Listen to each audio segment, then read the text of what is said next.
Oh, god damn it.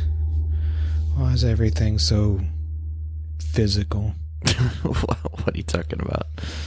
Just that things are, tangible. It'd be nice if my hands just swiped straight through everything in the world like a ghost. I see. Common morning time gripe. Probably be frustrating if us just swiped through everything like a ghost, come to think of it.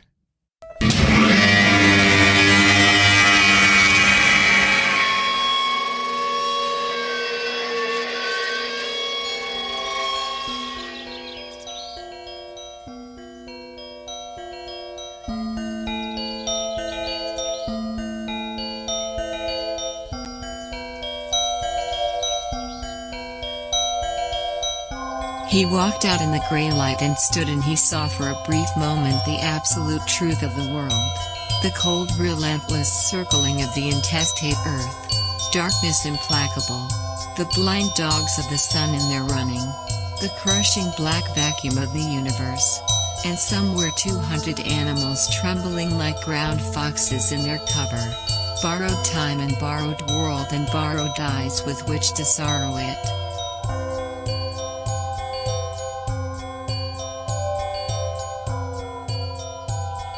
And lo, for the earth was empty of form, and void, and darkness was all over the face of the deep, and we said, look at that fucker dance.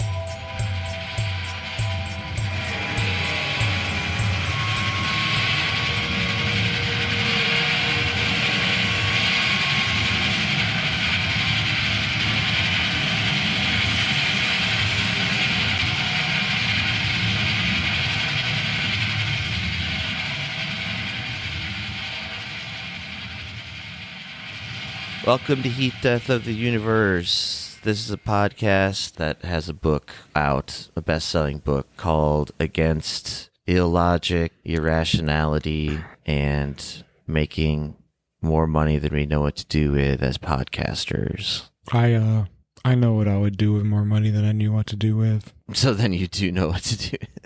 Yeah, what's that? I'd turn it into glue and then sniff it. Smart. Cut out the middleman. Cut out the glue salesman who's always trying to gouge you. Money can be made into glue. Anything can be made into glue. Wise words. No. Money. Huh? Money is just modern alchemy. It's kind of true. Mm-hmm. You turn cotton into gold or into digital coins. Or in my case, socks. You turn cotton into socks. The only thing I buy, socks. You disassemble physical U.S. currency and make it into socks. Okay. It's another book club edition of the podcast. We're going to continue talking about Vincent Bevins' The Jakarta Method. This time, chapters 5 through 8. And I'll just jump right in here. Let's talk about chapter 5, To Brazil and Back. So, opening part of the chapter is about a real family, an Indonesian family of Chinese descent. And they're used as an example of the Chinese nationals in Indonesia becoming like more and more marginalized and targeted with racism and it's largely policies that are pushed for by the military and not President Sukarno, who we introduced last week, who was the first president of Indonesia. And he was just a quick reminder, Sukarno, and this is going to get important in a second here because I don't know if you noticed the incredible similarity between the names of the Sukarno and Suharto? Yeah. And then there's they sound nothing alike. Shut To up. me, They they look just the sound same. like Javanese names. They literally say in the book, don't They do confuse sound these very names similar. together. Well, and there's a third person who's like a younger, like the generation younger than them, whose name is Suharno. And then there's even a fourth guy with a also similar sounding S-U-R beginning name. But anyway, Sukarno is the like once like very idealistic president who his main thing is like independence for Indonesia. We don't want to be ruled by foreign powers again, like we were for like 350 years by the Dutch.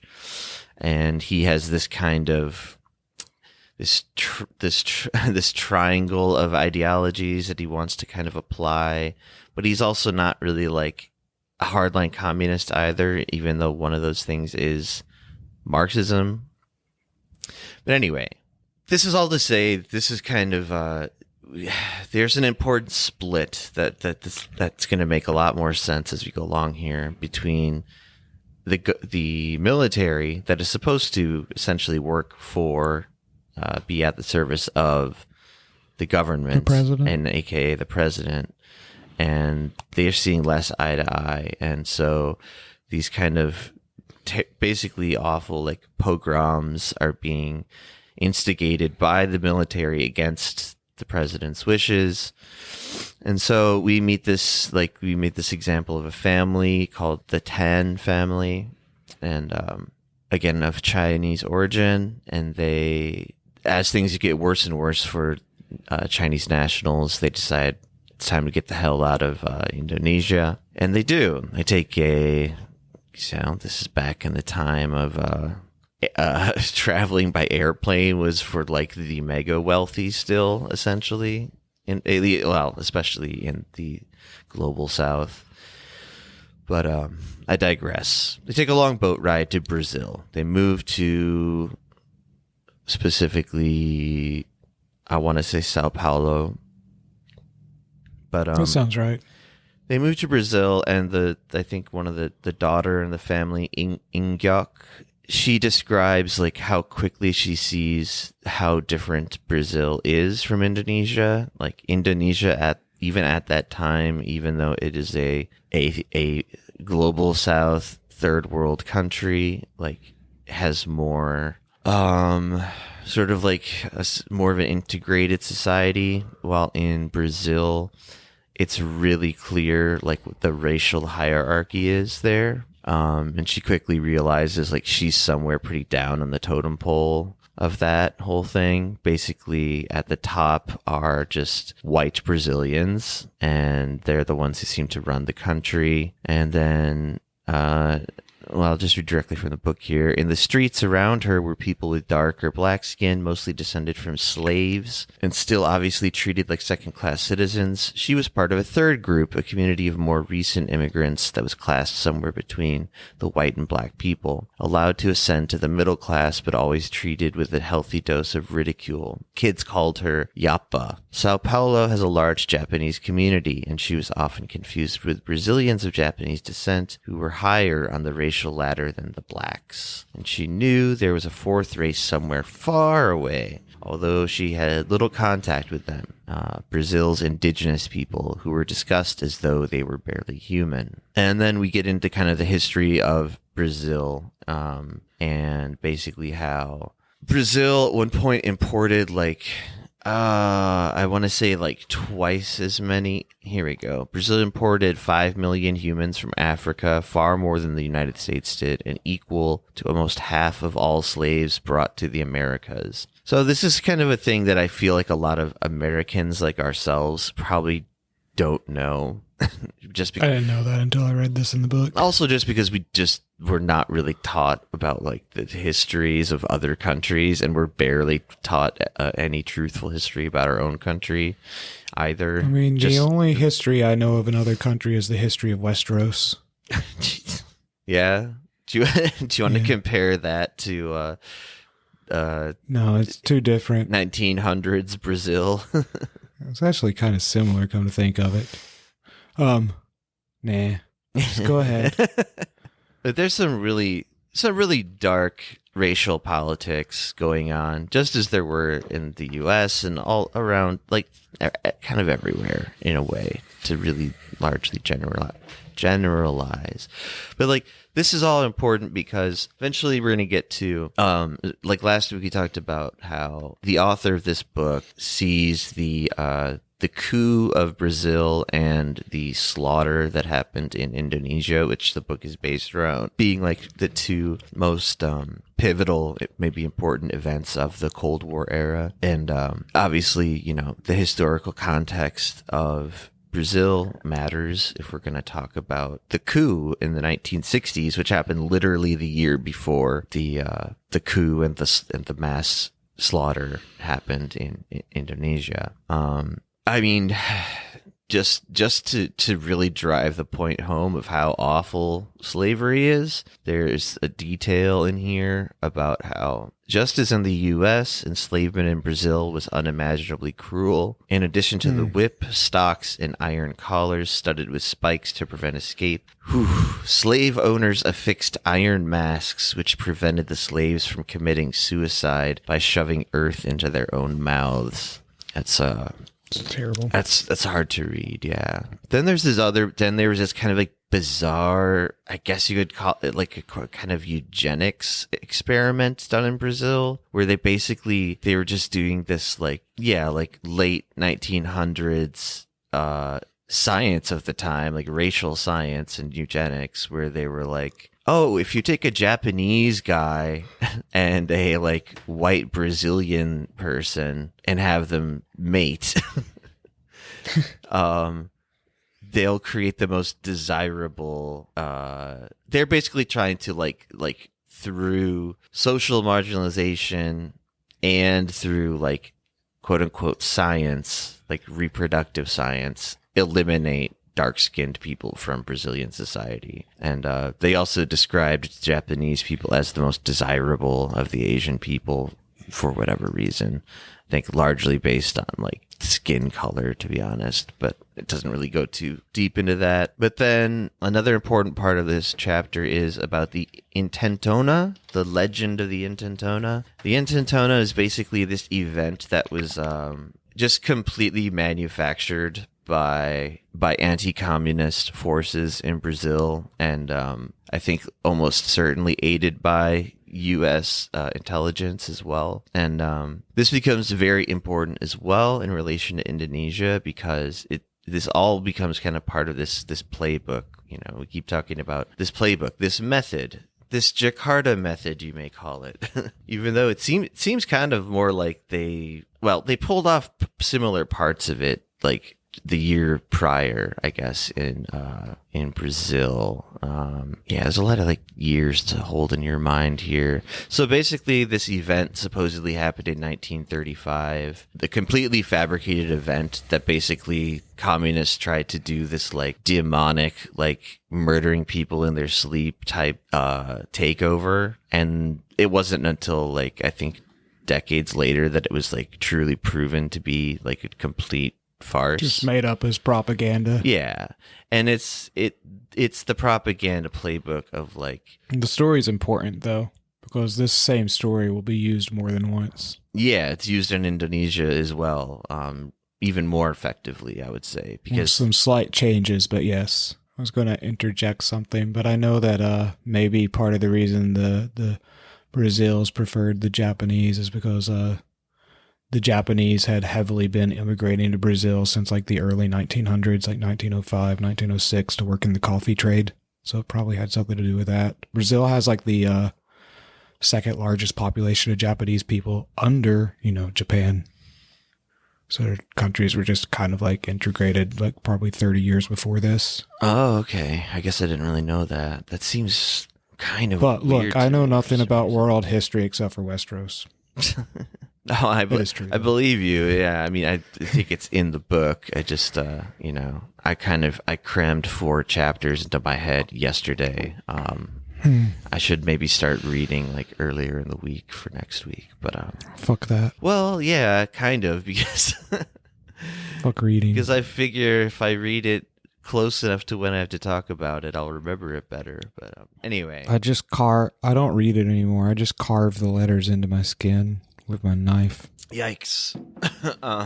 So basically there was a huge like anti-communist reaction to this totally imagined communist uprising, the Intentona, I think, I don't know, Intentona Comunista, yeah, which just means communist uprising. So it was an excuse to consolidate like the dictatorial powers of the executive. President at the time was named something Vargas. I'm sorry, I can't remember every detail. Even they created like committees, anti-communist committees within the government. They banned left-wing books. This is no. I'm leading up to the worst thing. Then they just executed people that they said were members of this group, even though even though there was a communist party. Like again, they didn't do this thing. Like it just wasn't real. It was a document basically written up by anti-communist powers in Brazil, and this is like verifiable fact nowadays. But for a long time, people believed it. Like I said, every year they had their little memorials and stuff, and they would go down to what they call the Red Beach, which is where, to commemorate the defense against the communist rebellion. And now I'm reading from the book, and a powerful myth took shape. The military came to tell the story that November 1935 was not a conventional attack on military barracks. The tale became that communists snuck into the chambers of officers and stabbed them to death while they slept.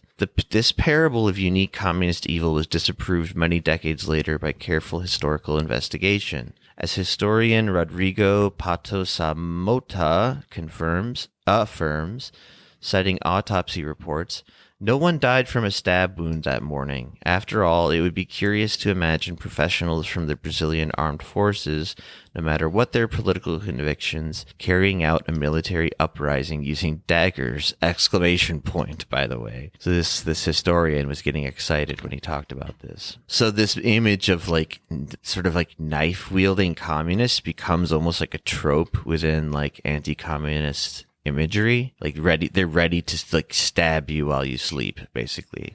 And this gets carried over into the Indonesia, 30 years after this. The press ate it up all around the world. It says you could find illustrations indicating that communists were insects that could only be, quote, exterminated with liberty, the family, and morality. Sound familiar? Sounds sort of like fascist European movements to me a bit. Communism was called a plague, a virus, or cancer, terms that were also hurled at communists at the time in nearby Argentina. More often than not, communism was associated with pure evil or witchcraft, drawn with the use of demons or satanic beasts such as dragons, snakes, and goats. There was often the implication or outright depiction of sexual perversion and deviancy. Not sexual preservation. That's not what I meant to say. That's what I do to myself. You sexually preserve yourself for marriage? No, not for marriage, just for prosperity. Just for daily usage. I sexually preserve myself all day till I gotta unwind. I'm just going to make one final point, and then we can move on to kind of your chapter about the September 30th movement. Oh, yeah. Launching false accusations of communism could also be profitable. What do you know? I'm shocked. Police, soldiers, and low-level politicians would, quote, find evidence that a certain citizen was communist, earning more resources for their departments or very often generating direct bribes. The fascist political party, something Integralista Brasileiro, the AIB, reportedly used classic extortion tactics on small businesses, but with an anti-communist twist. In the dark of night, party members would cover the walls of shops and homes with seemingly communist graffiti. Then they'd show up a few days later, asking the owners to make donations to the AIB to prove to the concerned citizens in the neighborhood that they weren't actually communists. That's just pure mafia. That is 100,000% how the mafia operates.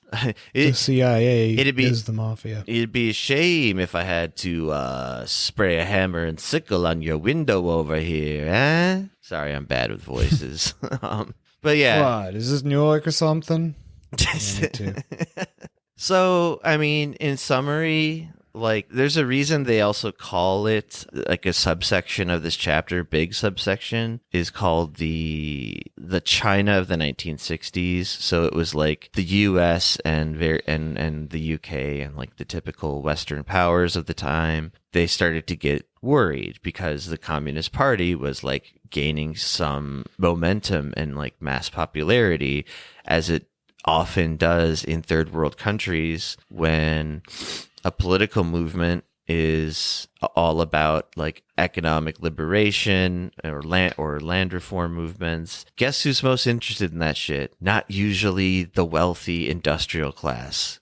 Usually the people who've just recently been freed as slaves that had anti-suicide masks strapped to their face. And guess who's most afraid of those people?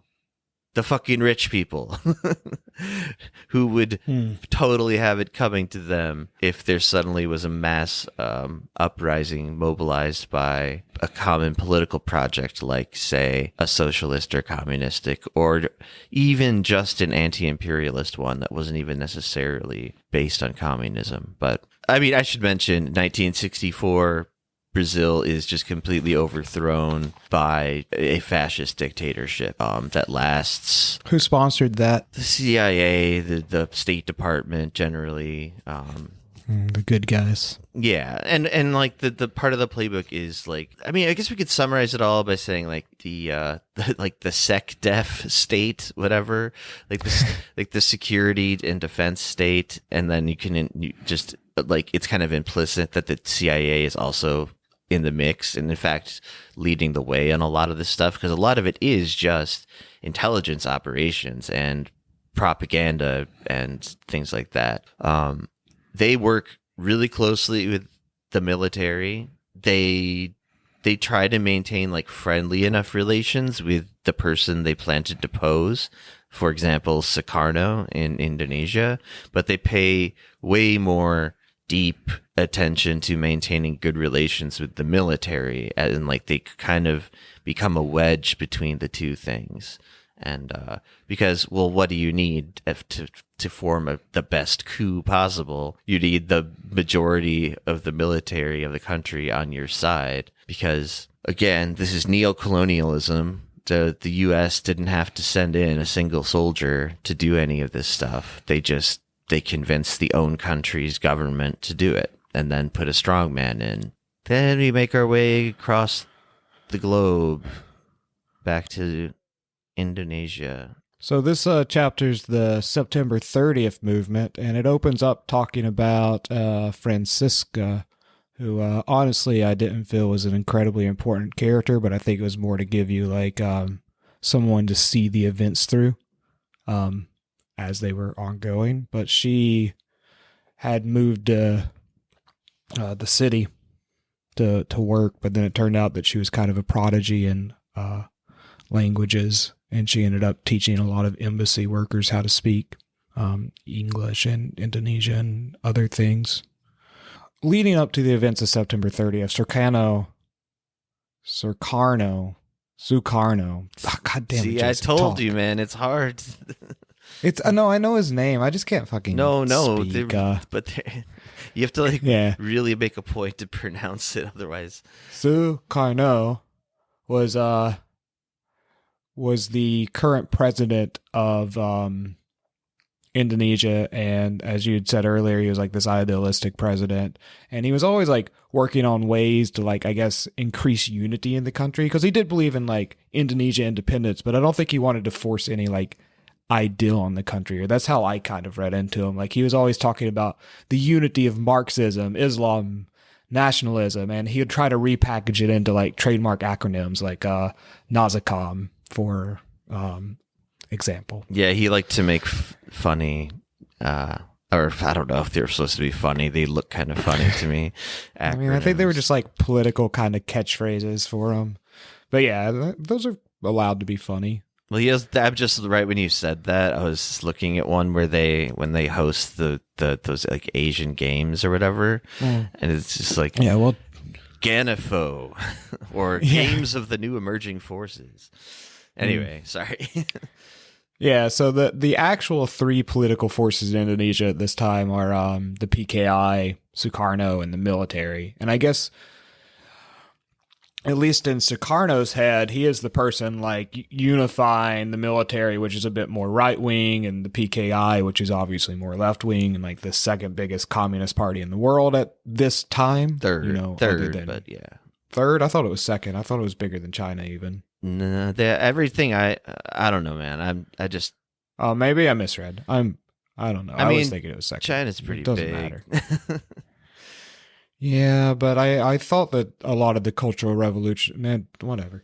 The PKI, millions in the PKI. Like as far as the percentage of the population goes, it was really big. But I remember like multiple times reading like third largest party in the world. It's not that important. Sorry, I didn't mean to throw you off.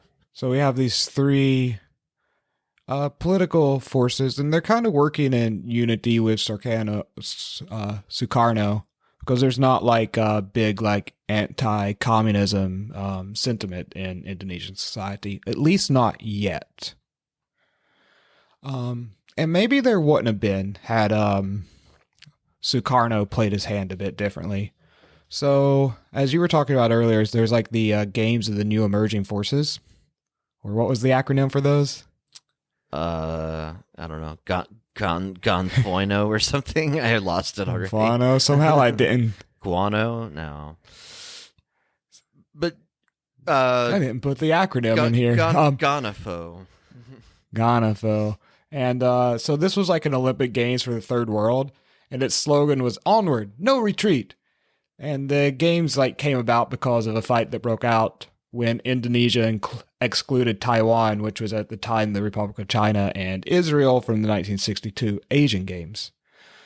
And because of excluding them, the Western-led International Olympic Committee suspended Indonesia from its games in retribution. So Sukarno turned around to put on an anti-imperialist games, which the IOC didn't like one bit. This is one of the events that actually kind of got the West's eyes on Sukarno. Yeah, it was like a symbolic, like kind of like a little bit of the like doing that thing where you crank the middle finger up. Like Exactly. And for a lot of Indonesian people, like we go back to Francisco for a bit, like, and I imagine like when we're looking through her eyes or whatever, that this is a bit of what the people were feeling. But she was like, for the first time in my life, I became aware that I didn't actually come from an uncultured or backwards people, and the other peoples of Africa and Asia weren't backwards either. I had always been told and even thought that we were very stupid Indonesians who didn't know what we were doing, trying to build a country without any education or resources, she said. She was almost 40.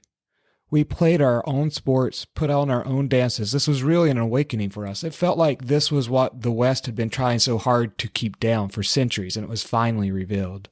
Man, So, that like, that paragraph's so important to me. I just wanted to throw that out there. I wrote that paragraph down too. It's, it like sums up so much. But anyway, Yeah, so like the West does spend or has spent a lot of time trying to keep the third world down, and a lot of money on disinformation campaigns to make them believe that they're lesser, at least at this time. So these games that Sukarno put on to kind of crank the middle finger, as you put it, at the IOC, inspired a lot of people in Indonesia, right? But it also upset some people. Yeah, it's like it's empowering the Communist Party slightly more, I guess, and you were right, by the way. Around the same time as like Indonesia's like they have their independence from the Dutch, they're mostly unified, even though they're not really communist or capitalist. They're somewhere in between at the moment. It was the home of the PKI, which is was the third largest communist party in the world, not the second. I just, misread. And the PKI, I think this is important, had a strategy of like nonviolent direct engagement with the masses that it had led to impressive results. They believed that like nonviolent protests, nonviolent just getting everyone active in local politics was the way to like change the world, right? And they had 3 million card-carrying members. The organization affiliated with the party included SOPSI, which I guess was the Central All-Indonesian Workers Association, LECRA, the People's Cultural Institution, BTI, the Front of Indonesia, Pemuda Rakyat, People's Youth, and Gerwani, the women's movement, and which altogether had at least 20 million members. So this added up to nearly a quarter of Indonesia's population of 100 million, including children, and nearly a third of the country's adult registered voters were PKI affiliates. So like the PKI is massive. And the West begins to notice this. The West begins to realize, Indonesia's sitting on a lot of natural resources that would be nice to plunder. what were some of them? Oil was one, and there was another one I can't remember right now. I think oil was the biggest one. There's another one. No, The whole I don't remember. there's the whole thing about it from last week, which we didn't get to, but it was about the whole like trying to get West Guinea back from the Netherlands, and they did. And there was like what they called like literally a mountain of minerals, and it's like to this day like the largest gold mine, like literal gold mine on the planet. So there was like a lot of reason for wanting to not walk in with our armies and just take all their shit, but covertly influence their military and put a strong man in, so then they would let our multinational corporations that control our government to go raid the fucking treasure box. But yeah. So the PKI's influence is like massive in the country, but the West, and especially the IMF at the time, kind of wants Indonesia to play ball and like let the West plunder their resources. So Sukarno's really, that's the one place where he's still putting his foot down, though, because his whole, like we he wants to get aid because Indonesia's poor, and the only way they get aid is by playing ball. Yeah, but he doesn't like turn over like the oil contracts the way that the U.S. wants. Like he still is like believing in like self-determination of Indonesia. Like the people who want the money, the way I understood it the most, are the military leaders, and that's why like there's this like you said, there's this three basic powers at play. Sukarno is almost kind of like. He's almost kind of like the least powerful of them all, like just kind of caught in the middle and trying to like finagle things. But like, he's basically, he's one guy. He's basically just like, he knows he has to, on some level, please the right-wing military leaders. And then he's also trying to please like this, like you said, the 20 million people that if they're not actual card-carrying communists, they are sympathetic to and don't have any problem with the Communist Party. So it's like doing this like kind of balancing act. But yeah. So he's like one guy between these two parties, and his trump card died His trump card being that JFK wanted to work with him, and Johnson does not want to work with him in any way. Coincidence. For better or worse.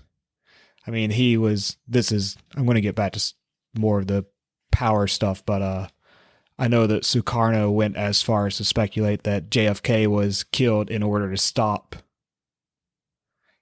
JFK from visiting Indonesia and cementing an alliance between Washington and Jakarta. Yeah, they would have maybe worked out a deal or something. Yeah, I think JFK was killed maybe for that and multiple other reasons. What do I know?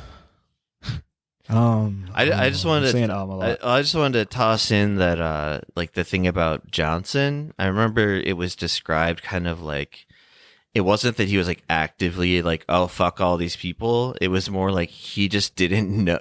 He didn't really understand foreign policy. He was kind of a fucking rube. He didn't want to deal with it. He didn't want to deal with it, so he delegated it to everybody else, basically. He's just like, you do what you think is right, and I'm going to focus on domestic shit, basically. Yeah. Which is why he's like Johnson's an interesting figure because, you know, he wanted to build the Great Society. He made Medicare. Like he civil rights. That's no small potatoes. Like he did some good stuff in the borders of the United States, but like foreign policy wise, like so much stuff went to shit. Yeah, it goes to show that internationally, the president doesn't control everything. Yeah. I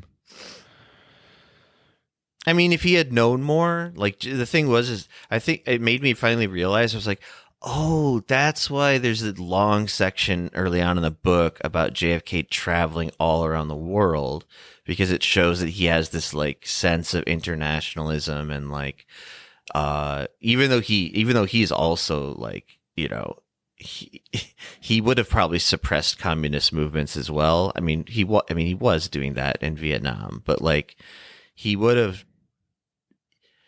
arguably not allowed for the slaughter of 1 million people in Indonesia to happen. It would have intervened in some way, but who knows? That's all a what if, whatever. But so one of the things that I guess the military and the Dutch, what remained of the Dutch and the British and the West in general did to start to undermine the influence of the PKI. One of the very, very first things they did, they started immigrating people into Indonesia and giving them Indonesian citizenship by either bypassing the normal channels or just, you know, letting them go through the normal channels because they had people on the inside. And they used this tactic to start getting more and more votes on the side of the military, which is like a general tactic that I think Britain developed, and they used famously in Africa and the Middle East to kind of dictate their politics also. Yeah. It's like a divide and conquer shit. Yeah. I like that. I think right before maybe where you're at in there, he makes the analogy to like, because like most people, George III, Protestants in Northern Ireland. Can you just read that part? Yeah. So one very rough way to understand this is to imagine that after revolution swept through the United States, King George III made Protestants in Northern Ireland citizens of Canada, allowing them to make sure loyalists to the crown could win elections in perpetuality north of the U.S. border. This international dividing and mismatching of different peoples was employed by British very famously in Africa and the Middle East, with consequences to this day. Yeah. I just thought because like there's a lot of this section about what is it called? The confrontazi is like that's the maybe the Malay word for basically what the British are doing here. And when you start reading all this stuff about like Borneo and Malaysia and and then like slicing it up and giving like one coast to Indonesia, and they're basically creating the state of Malaysia, like the British are at this point. And yeah, like you said, the whole point of this whole thing was to weaken the communist PKI in Indonesia, and just to control the region more. Yeah. So the reason they're doing this, the reason they're trying to take control of the region is because of the IMF demands. They wanted to basically dictate spending cuts for the country, increase the production of raw materials for export. They wanted to devalue Indonesia's currency. They wanted to tighten the monetary spending and end government subsidies. Sukarno's ministers went along with the IMF demands because, well, they were hoping to get aid, I think. And then because of going along with it, they had like this swift, severe, and widespread impact on the population. Prices doubled, tripled, even quintupled overnight. And the PKI denounced the measures as an attack on the poor. But the government pressed forward anyway, seemingly committed to securing the next aid package from like Washington. Oh, fucking IMF! They've only Right. they've only done good things in the world, right? I'm pretty sure. But as Sukarno, his ministers agreed to this, but as Sukarno saw the aftermath of like all the bad shit happening in the country, like prices doubling, people like losing what they had overnight, like just things going to shit. I guess he got upset, and he said something along the lines of, when anyone offers aid that comes with political demands, he said that his message to them was, go to hell with your aid, as Jones put it. He had really done it now. Whatever goodwill, and like this was televised, in the news, and it hit the West. So whatever goodwill there was for like Sukarno in Washington began to dissipate after this fiery outburst by him. And over the next few months, all direct aid to the national government dried up completely, but one program continued. Can I guess what it is? Sure. They kept sending tons of money to the fucking Indonesian military and just bypassing everybody else. Yeah, they kept just funneling money into the armed forces. And around August 17th of 64, Sukarno gave another fiery speech and declared a year of living dangerously. He spoke of the Jakarta from Finn, Hanoi, Peking, Pyongyang axis forged by the course of history, and subtly attacked army generals for profiting off state enterprises they controlled. A few months later, in angry retaliation for Malaysia's accession to the UN Security Council, Sukarno decided to pull Indonesia out of the UN in protest. He also accused the CIA of trying to kill him. I kind of want to know more about that. The author just leaves it at that. Maybe it comes up later in the book. I mean, there's a footnote to it, but it doesn't. The footnote just takes you to the to a book about Indonesia. Yeah. Anyway, I was just kind of curious. I guess I could look it up. At the same time, the British, this is important, at the same time all this is going on, well, I guess a few months later, the British create a position called the Director of Political Warfare in Singapore in December 1964. This will be important because the British and the BBC is going to have a large part in helping Suharto wrest control from Sukarno. Yeah, like and it was finished. Sorry, go ahead. Oh, sorry. Also, during this time, I guess between August and December, a group of mid-level army officers are forming a group, and they decided to call it the Gerakan 30 September, the G30S, or the September 30th movement. And they started to come up with a plan. And in the book it says, unless you were closely following political developments in Jakarta, September 29th, 1965 felt like another day for most people around the country. That includes members of the PKI and its affiliate organizations. What I think is important about this group, right? So there's like the official story, and then there's like the total propaganda made up out of fucking nothing story. And like the September 30th movement, this is what's gonna like later on until like now in Indonesia by a lot of people is still believed to be made up of like satanic communists who are literally doing like fucking sex magic rituals and like chopping off the dicks of like generals and stuff. Oh yeah, that's so like when I was talking about the director of political warfare they put into Singapore around all this time, what they're doing is they're playing like news clips, I mean, on the BBC, and I guess they even get to NPR and other places, about how there are communists in Indonesia who are planning demonic sexcraft and planning to like kill the soldiers, cut off their dicks to have a woman communist uprising. And the people start to believe it because like these powerful like international respected news sources like the BBC, the New York Times, are saying it's true. Yeah. So you have to believe it. There's a term I like that like modern day, I don't know, maybe they didn't come up with it, but they're being the New York Times, these major outlets, they're stenographers for the empire or for the CIA, whoever, however you want to put it. Like they just sit there and type like, okay, let me dictate like exactly what you're telling me, or I'll just print your like CIA report as a news column or as a news article.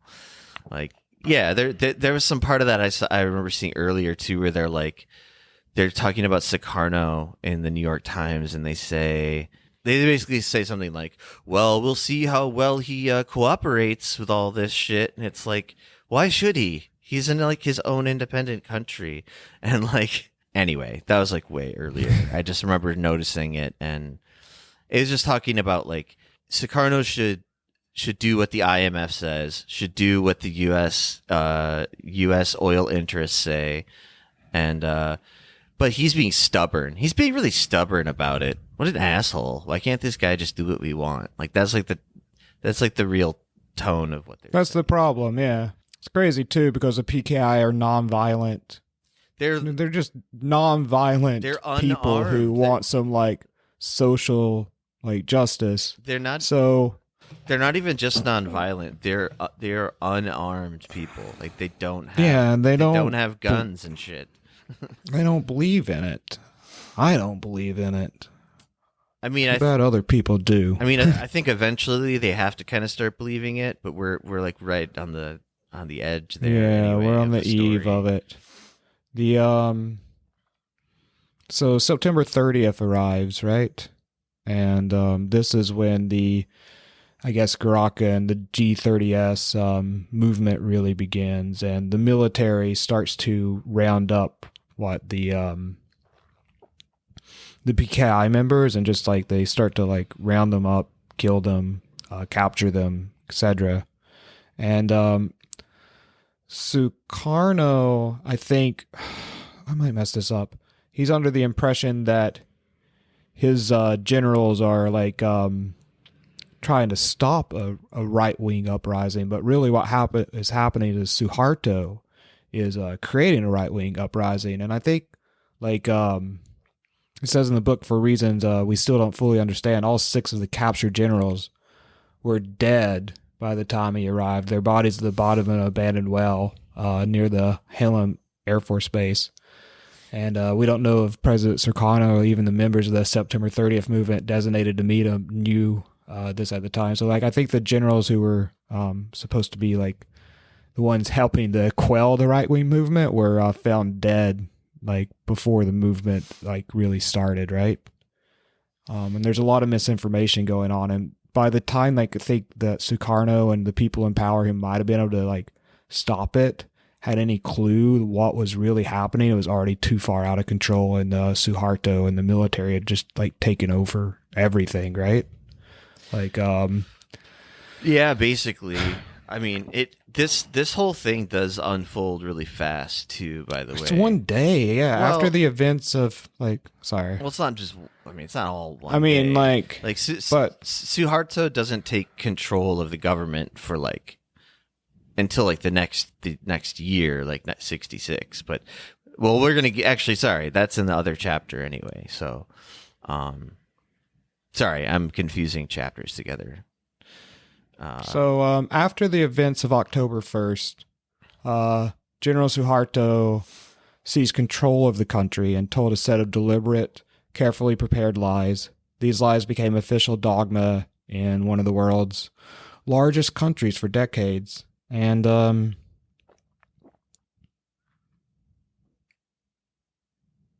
yeah, that's right. So he seized control of the country. You're right, in one day. I'm sorry, you're totally right about that. I just know that he officially becomes the installed leader for life, the following year. But because at first they put Sukarno in house arrest, and a lot of that was mainly to keep China. I think mainly China and somewhat the Soviet Union, but they were kind of being limp dicks about everything at the time, from retaliating, because to most outside observers, it looked like Sukarno was still in charge, but he was just house arrested. He had no power. He was just under house arrest. Yeah, it's not like they just shot him in the head and threw him in a ditch. He still was living in a presidential palace until the next year, but effectively Suharto, who will just say, I mean, yeah, here's how I think about the two of them. Sukarno's the guy who's a pretty good guy, from what I can tell. He's trying his best. He's not bloodthirsty. Suharto, on the other hand, is almost certainly a CIA asset, who, that right after the part where you stopped reading, the propaganda bersenjata, it says that most Indonesians had no idea who General Suharto was, but the CIA did. As early as they had a secret channel to him. He was considered friendly to U.S. interest and an anti-communist, right? Yeah, he studied in the U.S. on how to on how to do this shit, essentially. And even within the military, he was seen as a wild card, I guess, to put it lightly. It even says at one point one of the superior generals literally just beat the shit out of him for being an asshole.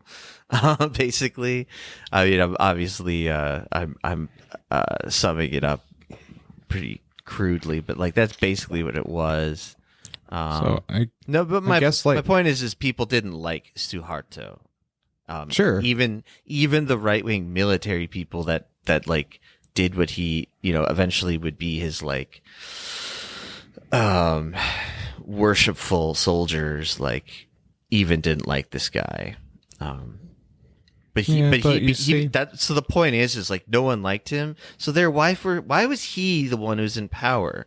Well, it seems to me that he had extreme backing by the CIA, which he did. And again, this is stuff that comes out in declassified documents later.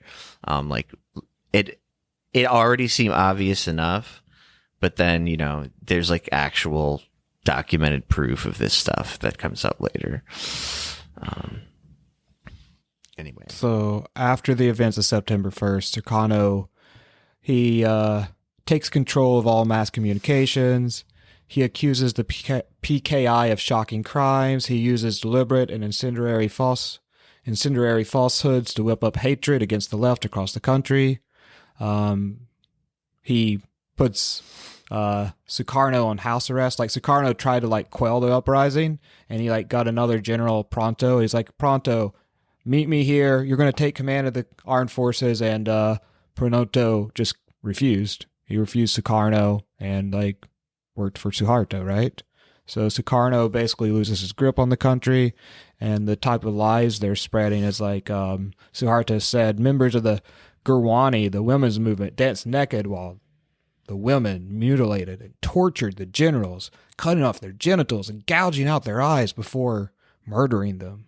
They claimed that the PKI had long lists of people they planned to kill and mass graves already prepared. They said China has secretly delivered arms to the People's Youth Brigade. The army paper, the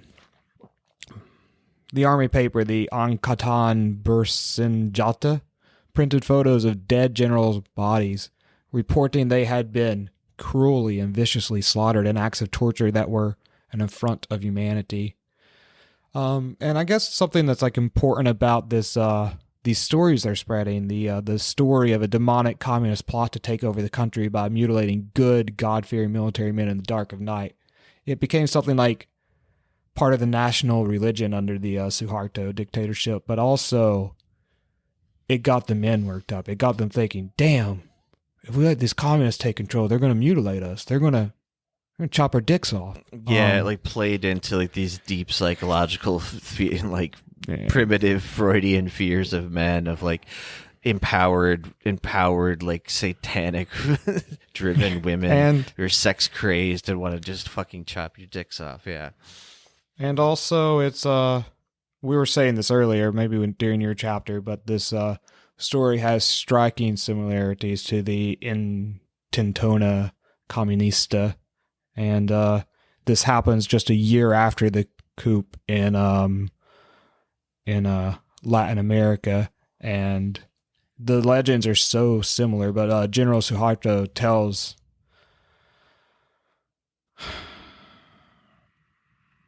I think General Suharto, his version of the story, like the way he tells it, the way he paints the communists as monsters is even like more like theatrical than the Intentona Comunista.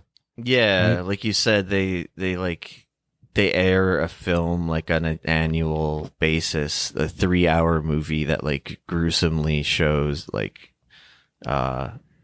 all this completely made up shit that never happened, as if it were historical fact. So basically Suharto is in the process of becoming a dictator. He's taken over the country. PKI members are being rounded up, or anyone who is assumed to be communist. They're either killed, tortured. Basically, it's a witch hunt. They make concentration camps, and that's kind of how it ends, the chapter. Yeah. So just to my point about how all like this story is just like pure myth. Like this is just quick, really blunt to the point paragraph here about that. So it says, every part of the story of the Indonesian army told is a lie. No Gerwani women participated in any killings, like let alone like sexual sacrifice killings, on October 1st. More than 3 decades later, Benedict Anderson, he's like, I guess, a foremost historical scholar on Indonesia, was able to prove not only that the account of the torture of the generals was false, but that Suharto knew it was false by early October. He himself ordered an autopsy that showed all the men were shot except one, who may have been stabbed with a bayonet in his fight at his home. So it's like really similar to the legend of the communist uprising in Brazil as well. But so in the 7th chapter, Extermination, it basically just gets into like further gruesome detail of what the Suharto Hey, wait 1 second. Yeah. So that movie, the 3-hour movie, still screens every year today. Like, yeah, it says the army screens it. I don't know if they actually put it on the national Indonesian television, but I think it's just screened for the army, or that's how I read it. But the other thing is if you watch those documentaries, the act of killing, at least that's the one I've seen. I mean, that's from 2012, and it shows that like still so many people believe this state propaganda. Because I mean, Suharto would go on to be the leader of Indonesia till like the late 90s. I'm pretty sure is when he died. But anyway, next chapter 7, it basically just gets into like more detailed description of the coup, and as you might guess, a lot of it is pretty gruesome. But I'll try to hit the important parts as quickly as I can here. And I think a description of torture in that chapter, if I remember right. Oh yeah, it's some of it's is pretty bad to read. But I think one of the, like, before I really into it, I'll just say, like, in advance, I think one of the more important parts of this chapter is this is where we get a lot of the declassified CIA cables that are available now. Like, you can just, this is like Freedom of Information Act shit that you can just read. And it just says, like, so clearly how the U.S. was behind this whole fucking thing. To me, I think it's important to see the human level aspect of how people suffered, which is another big part of this chapter. But also this point about, like, just this trail that the CIA, like, left of, like, oh yeah, we did that. We told them to do that. We planted that story. We gave these guys more guns. Like, we wanted them to do this, that, and the other. And I'll just get into some of it here. So it actually, a good chunk of this chapter, like, kind of goes, like, by dates. So it starts here with October 5th. So this is just a few days after, like, the initial coup began. Well, the important part I think to read here is one thing we skipped over also was that guy Smiling Jones, like the nice, quote unquote, I guess, or relatively nicer ambassador to Indonesia. He's like, he's relocated to Hawaii because they're basically like, yeah, get this guy out of here because we're about to do a coup and we don't need him to, we don't want him to see this shit. He was the guy who was like Kennedy's ambassador. Yeah. And so then they got a new guy named Howard Green, I guess, at this point, as the new ambassador. And he outlined the situation in Indonesia on October 5th as the following. He said, following guidelines may supply part of the answer as to what our posture should be. A, avoid overt involvement as power struggle unfolds. Check. B, covertly, however, indicate clearly to key people in army. He also talks like he's like writing like a newspaper headline, by the way. That's not just me reading badly. Covertly, however, indicate clearly to people in army such as Nausushan and Suharto that a desire to be of assistance where we can, while at the same time conveying them to our assumption that we should avoid appearance of involvement or interference in any way.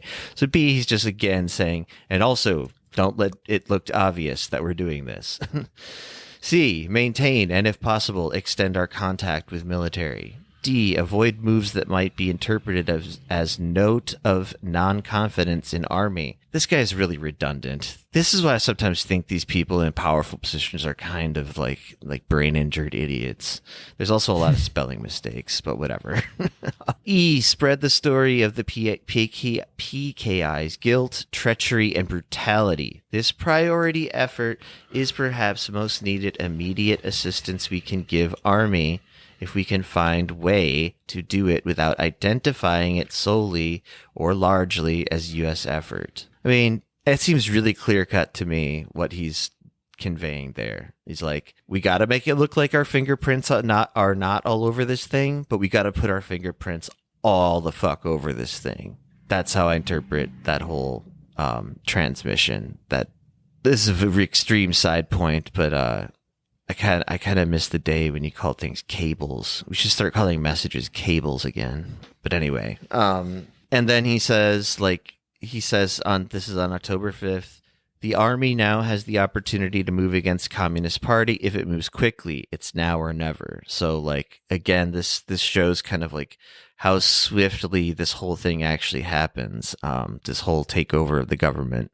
October 7th. Okay, so what happens here is they get like a Muslim leader, like a hard right Muslim leader, to go around to the different like rural provinces and just get everybody like worked up in like a bloodthirsty mode of vengeance again, and like anti-PKI sentiment. And he basically says that this is the important part here. Now, most people in Indonesia are Muslim, so when like and I imagine you're just like some Muslim peasant, right? And some guy with you know, in a position of power comes to your village and is like, see these guys here that the army is telling you are like devil worshippers who are going to kill you nakedly and chop off your genitals. They are the infidels. We will destroy them down to their roots, which I guess becomes like a repeated phrase a lot, which some people speculate means that like some of this is practically written word for word by the CIA, but that's maybe further of a stretch. But he says, here's what's really important. If in the village you find members of the PKI but do not kill them, it will be you who we kill, or who we punish, he says, which means kill. And then everyone starts chanting, crush the PKI. And the author goes on to say, it is believed that the mass murder started that day on the island of Sumatra. Some of the killings were spontaneous, carried out by civilians acting on their own after receiving orders like this, like from the religious leaders. But that was not the rule. The military and police started arresting a huge number of people. Many leftists turned themselves in, thinking it was the safe and prudent thing to do. That's the other thing here, is that like so far in these early days of this happening, I mean, I guess considering the time as well, like it's not like everybody's just texting each other or scrolling through Twitter. So like a lot of people don't know the extent to which is what happened in Jakarta, in the city center, and are kind of blissfully unaware, including like Francisca, and there's another woman we didn't mention, but she gets brought up as kind of an integral character named Magdalena. She was also just like a rural like girl who went to the big city of Jakarta, and just began working in like a t-shirt factory there, and she comes up later in the book as well, in kind of in a sad way. So like the violence just only like escalates at this point, and like the rounding up of suspected, you know, communists and I don't know, supporters or whatever. And let's see, October 20th, Howard Green, the ambassador, he's basically reporting on what's happening back to the State Department, and he says the PKI had suffered, quote, some damage to its organizational strength through arrest, harassment, and in some cases execution of PKI cadres. He continued, if army repression of PKI continues and army refuses to give up its position of power to Sukarno, PKI strength can be cut back. In the long run, however, army repression of PKI will not be successful unless it is willing to attack communism as such. He carries on to say, army has nevertheless been working hard at destroying PKI, and I, for one, have increasing respect for its determination and organization in carrying out this crucial assignment. Now, what he's talking about there is killing what will end up being like conservatively 1 million people, and he's just saying it as if he's like talking about like a baseball game or like winning a fucking tennis match or something. Yeah, like, I have real respect for the determination out on the field there. That's how they talk about military action, right? Yeah, just about everywhere. It's true. It's just it's fucking disgusting, considering not a these are like literally innocent people, as innocent as people can be, and especially in terms of like, did they have anything to do with the deaths of those 6 generals? No, most likely it was other military that killed those generals, like in what some people might call a false flag operation to make an excuse to go after all of these people of a certain political party. And they do it. So Magdalena, the woman, I mean, she's like 17. She's a girl.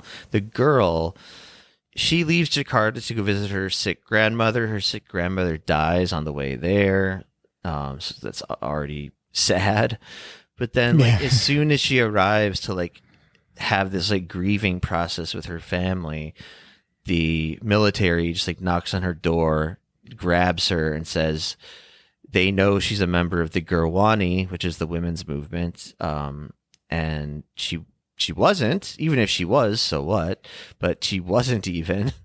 And she like, I think at most, like, they talk about, because she worked at the t-shirt factory, right? And so her, like, the extent of her involvement even with the Communist Party was that she supported and benefited from their affiliated workers union that helped like give her a decent like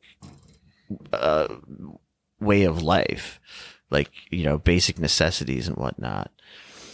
And it just doesn't matter. Like that's how these things always work though, right? Like these like start rounding up people, putting people on cattle cars, just fucking shooting people in the street. I mean, although it gets into the nitty gritty details of that, and like a big way that they killed people here was they would strangle them or stab them in the river and then just throw their body in the river. But they killed so many fucking people that it would like literally dam up like an entire river, and like the entire like, you know, village or region would start to smell like dead bodies. And it's just mind-boggling to imagine like being around that kind of thing, obviously. But so not only is she like, she's terribly like interrogated. Now I'm going to get a little confused because Francisca is also interrogated, but since her father comes from wealth, she eventually gets out of it after like a week or something. But that's still like a week of being like, oh, and her husband gets taken away and most presumably just like executed instantly. Yeah. Because he worked for the communist newspaper. Yep. And she was let go basically because her father had money and probably just bribed someone in the military. But they like, that's how it usually works. But they like interrogated her for like 7 days straight. Like she was like lying on what they described as like gynecological equipment type of bed. Yeah, she had like completely broken down. She was worried about her children, and eventually it was like one of the there was a nurse or something who soldier's was like, wife. It was like a wife of an ambassador or something who was there to get a checkup because she's in a hospital, and she's like, why isn't this woman being treated? Why is she just laying here? Because she had like an ounce of humanity in her. Yeah. And later they said it was like a paperwork fuck up, that they just like left her hanging there for like a week. Yeah, they forgot that she was there. Yeah. So that's Francisca we're talking about. But to go back quickly to this young girl, Magdalena, she was just treated horribly psychologically, but then she was also like repeatedly raped by these people. I don't remember if it goes on to kind of finish her story or not, about her being like, it just ends with her saying that like she was under the complete control of these like military interrogators. Yeah, I think that she was just used as an example of what was happening to many of the people who were captured. Right. October 22nd, the CIA, I mean, they're just having a great time in whatever outposts they're in, and they're like, hey man, we're feeling so generous, let's send some of our guns from Bangkok down to Indonesia. And like they literally, like the Indonesian army was like, we got enough guns. We were like, we're fine. Like, you've given us so much shit. They're like, oh, all right, well, okay. At least that's the way I read it. So the important part is what they needed more than anything was information and like propaganda. And the CIA said, okay, we'll supply you with that too. Oh, okay. Here's the important part, and this is something that the CIA has done in other similar coups, including like what they did in Iraq to the ICP, Sorry, I can't not laugh when I say that. The Iraqi Communist Party. And what they did in Guatemala, they gave what were called, like, what do they call it? Kill lists. Yeah, kill lists. Like the ones Obama consulted when he would drone people, right? Yeah. So they just had like lists of like suspected communists and shit like that. And it was really, quote unquote, helpful to Suharto's new like military dictatorship. And yeah, that kill list is responsible for like, I mean, it just, a lot of people were going to get killed anyway. But the one part that I found really chilling was that embassy political officer Robert Martins, he was working with the CIA. He prepared these lists of thousands of communists and suspected communists, handed them over to the Indonesian army so that these people could be murdered and, quote, checked off the list. As far as we know, this was at least the third time in history the U.S. officials had supplied lists of communists and alleged communists to allies so that they could round them up and kill them. And like I said, first was Guatemala, second was Iraq, and now on a much larger scale, Indonesia, 1965. Quote from Martin says, "It was really a big help to the army," said Martins, who was a member of the U.S. Embassy's political section. "I probably have a lot of blood on my hands, but that's not all bad." Okay. I remember that part. Okay, Martins, may you be rotting in hell currently. So there's just more and more like heartbreaking shit described. I mean, it basically just goes, from what I remember, it's more just this is how horrible all of this was, and it was horrible. Yeah, just like children, old people, almost everybody in between, and like the sexual violence was really like really bad, really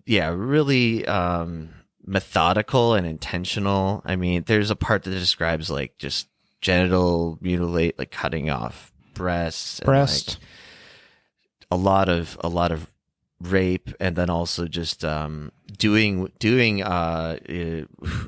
full circle, basically what the Japanese did to Indonesian people as well as other people in World War II, and just turning people into like sexual slaves, comfort women of some sort.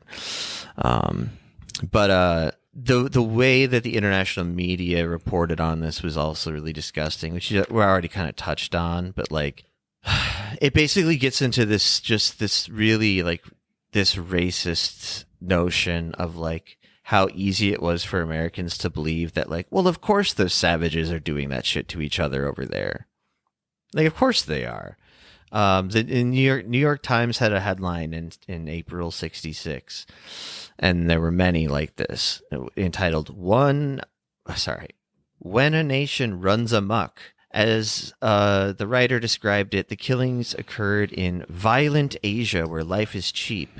He reproduced that lie that Communist Party members had killed the generals on October 1st and that Gurwani women slashed and tortured them. He went on to affirm that, quote, "Indonesians are gentle, ... but hidden behind their smiles is that strange Malay streak, that inner frenzied bloodlust, which has given to other languages one of their few Malay words, amok," which, you know, ooh, interesting linguistic tidbit. I didn't know run amok came from a Malaysian word. No, I'm saying like this is the context of like this horrible thing here. But it basically just says like it was so easy for the public to, like just buy into this totally false narrative. And I'll say one one more thing here. I mean, the whole like last like probably like 5 or 6 pages of this chapter is amazing, but obviously I'm not going to read it all. I just strongly recommend it.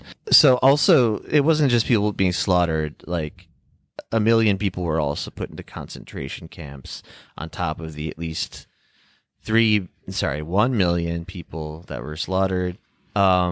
Some of the military members bragged that they'd killed probably 3 million people. But like it goes on to explain like the reason we don't have like terribly exact numbers is because for more than 50 years, the Indonesian government has resisted any attempt to go out and record what happened. And no one around the world has much cared to ask either. Millions more people were indirect victims of the massacres, but no one came around to inquire how many loved ones they had lost. Their silence was the point of the violence. The armed forces did not oversee the extermination of every single communist, alleged communist, and potential communist sympathizer in the country. That would have been nearly impossible because, like we said, there were like 20 million of those people, at least. I mean, I guess they could have killed 20 million people, but even they didn't want to go that far. Because around a quarter of the country was affiliated somehow with the PKI. Once the killings took hold, it became incredibly hard to find anyone who would admit to association with the PKI. So that's the other big important thing is that the numbers get all skewed because, yeah, like instantly people start like flipping on each other, and understandably so. Like you're being tortured, swept away in the middle of the night. Your kids are being threatened or actually killed. Like just the torture, like, I don't know. It's like, this is the most hard to read, like hard to stomach chapter of the book so far for me, I would say. Yeah, me too. And, I know I went kind of long there, and I mean, do you want to try to just like summarize some of chapter 8? Yeah, chapter 8's actually, I think, easy to summarize. Yeah, I was gonna say, I think so too. But yeah, I'll kind of do a speed run of it. You know, I am one of the fastest Marios, as they say. So chapter 8's basically like a breakdown of what's going on around the world after and before the September 30th movement, and how the different CIA programs are panning out, right? And so like a lot of U.S. strategy at the time in Asia, at least, is called the Domino Theory, where they're worried if one Asian country falls to communism or one Southeast Asian country falls to communism, that all the others will, which is part of why we're like in Vietnam, etc. But like the people are beginning, not the people in the West, but the people in the East are beginning to realize that Sukarno is under like house arrest and that Suharto's taken over, because like at first, like the way it was broadcast or publicized, they didn't really make it out that like the PKI was being like killed, etc. Right? They kind of kept it under the rug, so like to keep like China from getting involved. But finally, around like October 9 and October 18, the People published 2 headlines: "Forces in Indonesia, supported by the imperialist U.S., have for months planned a coup against President Sukarno." Read the first one, and the second one read, "Imperialist U.S. and their cohorts are provoking an anti-communist campaign in Indonesia." So like it's finally out there that Suharto's the new man in charge, and these people are being killed. I guess for the rest of the world who didn't know what was happening, or, you know, celebrating it, like I guess Washington was. But also at this time, like 3 million Vietnamese people were killed in war, and like 2 million of them were citizens. Then people were being killed in Cambodia and Laos and Indochina. So like Washington's anti-communist crusade was like erasing human life on a truly colossal scale. And as the book said, with no appreciable positive results, right? So there was also like the Phoenix program, which I guess the goal was to neutralize the enemy's administration through persuasion and assassination. This meant murdering civilians, not waging war. The military drew up blacklists and went hunting for its targets.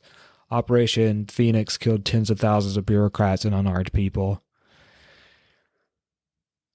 So, like, I guess other news sources like the Pravda, after learning about this mass extermination, they asked, what for, and according to what right are tens of thousands of people being killed? The official communist paper reported that riotous political circles or try to eliminate the Communist Party and at the same time eradicate the ideology of communism in Indonesia. They compared the slaughter to the White Terror unleashed in Russia in 1917, which I don't know anything about because I didn't look it up. But I imagine it was bad. The White Terror, I mean, I know nothing about the White Terror in Russia. So like this was the Soviet paper saying that, right? Yeah, the Soviet paper reported that, right? I think there's one I think really important sentence at the beginning, the first paragraph of the Vietnam section, the last sentence. It says like, so it's talking about the Domino Theory, and or maybe the last two sentences. It says since Indonesia was by far the biggest domino, right, the third largest communist party at the time. Yeah, go ahead. I think victory in Indonesia. Victory in Indonesia meant that Vietnam and the other countries no longer mattered. Yeah, like, we achieved what we wanted because we got the biggest one. Yeah, which like we got the biggest domino. Which has to make somebody curious as to why then we spent like why do we keep firebombing Vietnam? Another 12 into hell. 12, 13, 14 years basically. I think the GIs just began to like the sex slavery they were creating in Thailand. Yeah, the GIs loved being in Vietnam. I mean, maybe actually some of them probably did. I don't know. Yeah. I don't know. I imagine a lot of the drafted ones did not, but then I'd say some of the officers were having a great time. Yeah. I know though. It's not a bad guess. So I just wanted to say, like, for the listener, like it breaks up this whole chapter into like different countries basically, right? So it's like Vietnam, then the Soviet Union. So like where are we now?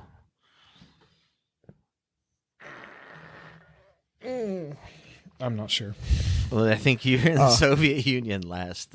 I was in the Soviet Union, but I didn't keep paper. My notes didn't jump around to all the different countries. It does break down like all the different, I guess, like left wing countries, and the U.S. is kind of like getting its way everywhere at this time. I mean, like we're like it says the U.S. government officials were like celebratory of the massacres in Indonesia, even as their scope and brutality became clear. Ironically, the only dissenting voice on the topic came from the man with a reputation for pushing the most violent and reckless covert operations in the early 60s, and that was Senator Bobby Kennedy. He said, "We have spoken out against the inhuman slaughters perpetrated by the Nazis and the communists, but will we speak out also against the inhuman slaughter in Indonesia, where over 100,000 alleged communists have not been perpetrators but victims?"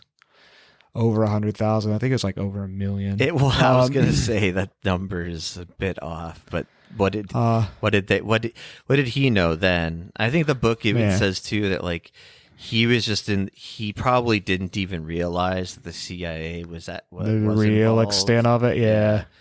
Well, and then they also suggest, I think too, that like maybe because of his brother being killed, he was more suspicious of the intelligence state or security state, whatever. Developed a habit of speaking out forcefully in ways that others wouldn't, and it says he was unclear whether he knew the Johnson administration was actively assisting with the massacre at this point, and maybe RFK had a conversation about the nature of Black Ops after his brother's death. Maybe it was politics, but we know that whatever it was, that Washington did not stop helping to carry out Operation Annihilation. I had no clue it was called Operation Annihilation until I read this. So, you know, at this time also there's like 1 million Indonesians were still in concentration camps.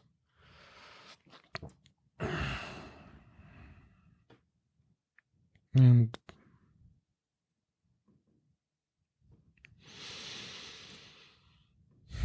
then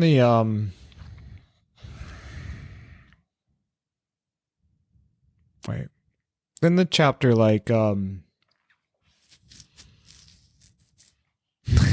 sorry, I lost my train of thought. It's all right. The chapter starts to like talk about some of the other things going on and like about the socialist in like Ghana at the time, which I guess earlier in Ghana, like what was his name? It's in here. It's in my notes.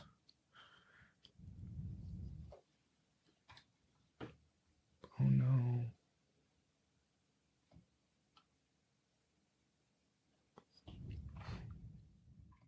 I'm looking too. Oh no. I don't know how to pronounce his name. I'm sorry. Yeah, it's a weird one. So like in We 1957, can call him Kwame. His first name. the guy who studied in Pennsylvania, in 57, he helped create Ghana, the first independent nation in sub-Saharan Black Africa, and he was a socialist opposed to Western imperialism. He wanted to change the rules of the world economy to favor formerly colonized peoples, and by the 60s, he rivaled Sukarno on the world stage as the man who most loudly rallied against neocolonialism. He said things like, foreign capital is used for exploitation rather than for the development of the less developed parts of the world. Crazy talk. But he was taken out much like Sukarno is going to be taken out and a lot of other leftist leaders, because he was a dissenting voice to neocolonialism. And there's some great lines. The destruction of the left had an enormous impact on the third world. The most conservative, even reactionary social classes attained dominance over the political platform created in Bandung. As an adjunct to the military regimes, the political forces that emerged rejected the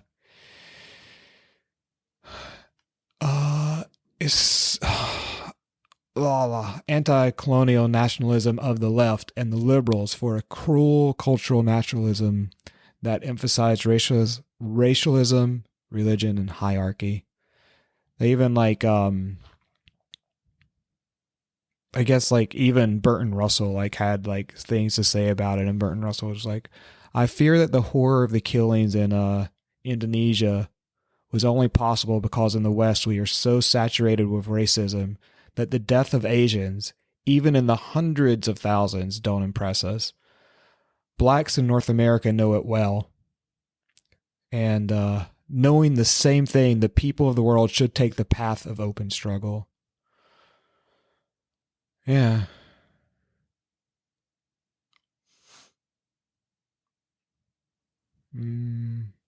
Yeah, and like you said, it goes into bunch of other places, but we don't need to cover everything.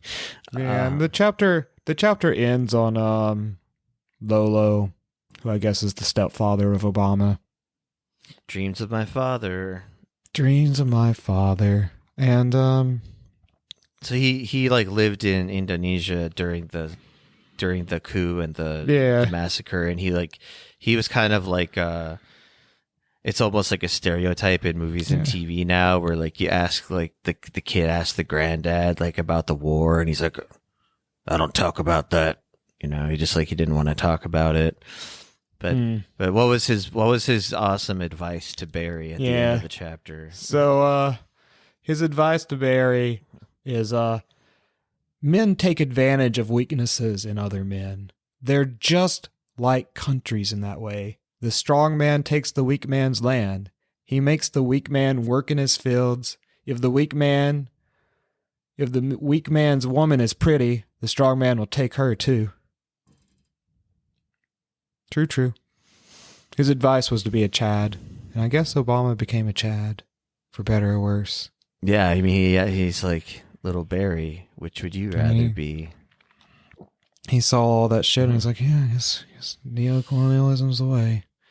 But yeah, the chapter, that's basically my summary of the chapter. I know I skipped over some stuff, but I mean, there's some interesting historical stuff, but to our purposes and to our time limitations, we don't need to cover everything. I mean, yeah, this book is very information dense. Dense with information. It's not super long, but it's very dense. Yeah. Part of me feels like we could easily just do a 2-hour episode like per chapter almost. Probably if we really wanted to get into it. Yeah. But this is just a teaser for people who might want to read it who haven't yet, I would say. There's one thing I skipped over when I was like talking about the actual massacre in Indonesia that I thought was important too, which just it makes perfect sense as well. But the vast majority of the deaths happened in Bali, and then then beyond that, okay, I'll put it this way: the least amount of slaughter happened in Jakarta, in the city center, the urban center, because that's where the press was, like that. But when you go out, as people probably know, Indonesia is I think it's something like 13,000 islands. Like, you can get pretty rural pretty fast, and also I think Bali's maybe majority Hindu. I think there may have been like a racial element to that, or rather a religious element to that as well, because like Sukarno was much more like tolerant of like religious pluralism, and the right-wing military group was not, because they were basically hardline right-wing Muslims. And but yeah, by a huge higher percentage, like way more people were killed out in the rural areas, because it was just like, who's gonna fucking know? That was basically it. It was like, and the thing is, like, the people out, the farmers and stuff, sure, they might have even had a card that said, I'm a member of the PKI. But more likely than not, they weren't like super politically active. They were just like, hey, this group makes my life easier as a farmer, so yeah, I like them. And then they have to get slaughtered like the worst. Like, these were not like the inner city intellectuals who were like reading Marx and Lenin and stuff, and who were like, and not, I mean, it almost sounds like I'm saying like, no, those people deserve to die. No, none of them deserve to die, of course. But like, I don't know. It just, to me, it just adds like, it just puts fucking salt in the wound even more. That just like these kind of more simple-minded country folks were the one getting the brunts of the massacre, and they're just trying to like live their fucking lives, But anyway, on that note, unless you got anything else you want to add, I guess we could talk recommendations. Yeah, let's do recommendations. You want to go first? Yeah, I got something. Yesterday, I listened to a really interesting roundtable discussion on the Katie Halper show, pretty much mostly about Nicaragua and like the current elections that happened there, and the way that U.S. media is like vilifying the Sandinista party. And I don't know, I learned some things I didn't know, and it also reminded me a lot of the stuff that we're reading about in this book. Similar kind of playbook propaganda shit going on. But the Katie Halper show had Ben Norton from the Gray Zone, who I like a lot, and it had this woman I'd never actually heard of before, but she also lives in, Ben Norton actually lives in Nicaragua, so he has like an interesting like inside kind of look at Nicaraguan society, and like as a Westerner living there and whatever. And then two other guys. There's like a surprise guest whose name I can't remember, and then this guy named Danny Haifong. And the woman's name was Camilla. I think her last name is Escalante, but it didn't really say on her Twitter page. So anyway, none of that's truly important for what I'm saying right now. So yeah, if you're interested, check out the links. Yeah, I guess I'll recommend asparagus. Fucking underrated vegetable. Are you Not in a can, though. Canned asparagus sucks. are you reading about asparagus on the internet right now as you're saying Nah, this? I fucking love asparagus. Grill it. I'm a fan. Bake it. Roast it. I'll coat. Never boil it. Boiling vegetables. Never boil a vegetable. Fuck everyone who boils vegetables. I've been known to do it now and then. On that note, this has been Heat Death of the Universe. We have a website at heatdeathpod.com. Come visit. We're also on Twitter. We also put our shit on Reddit. We also have a Patreon if you want to support us, with our tagline being, "Make us rich, motherfuckers." Wait, no, that's not it. Please help us break even. I don't know. I'm breaking even over here. Recording was made in 1860. It was a 10-second fragment of the French folk song Au clair de la lune, recorded by inventor Edward Leon Scott de Martinville. But who will make the final voice recording and when? What will it be? Who will hear it?